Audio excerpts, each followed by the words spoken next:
திருச்சி சமயபுரம் மாரியம்மன் கோவில் சித்திரை திருவிழா கொடியேற்றத்துடன் வெகு விமரிசையாக தொடங்கியது. இதில் ஏராளமான பக்தர்கள் கலந்து கொண்டு சாமி தரிசனம் செய்தனர். முன்னதாக உற்சவர் மாரியம்மன் சிறப்பு அலங்காரத்தில் எழுந்தருளினார். மேலும் விழாவின் முக்கிய நிகழ்ச்சியான திருத்தேரோட்டம் வரும் 15ஆம் தேதி நடைபெறவுள்ளது.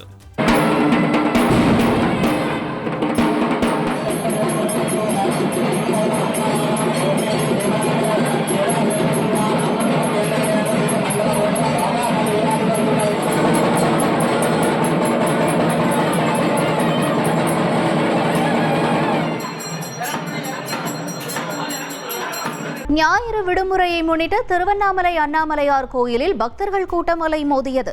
அதிகாலை 4:30 மணி முதல் நடை திறக்கப்பட்டு சிறப்பு அபிஷேக ஆராதனைகள் நடைபெற்றன. ராஜகோபுரம் மற்றும் அம்மணி அம்மன் வாயில் வழியாக வந்த பக்தர்கள் சுமார் 3 மணி நேரம் வரிசையில் காத்திருந்து சுவாமி தரிசனம் செய்தனர். பழனியில் பங்குனி உத்திர திருவிழாவின் 2ஆம் நாளில் சுமார் 3 மணி நேரம் காத்திருந்து பக்தர்கள் சாமி தரிசனம் செய்தனர். பழனி தண்டாயுதபாணி கோயிலில் பங்குனி உத்திர திருவிழா கொடியேற்றத்துடன் தொடங்கியது. ஞாயிறு விடுமுறை காரணமாக 2ஆம் நாளில் கிரிவலம், படிப்பாதை, யானை பாதை வழியாக ஏராளமான பக்தர்கள் திரண்டனர். மின் இழுவை ரயில் மற்றும் ரோப்கார் மூலம் மலைக்கோயிலுக்கு வந்த பக்தர்கள் சுமார் 3 மணி நேரம் காத்திருந்து சாமி தரிசனம் செய்தனர்.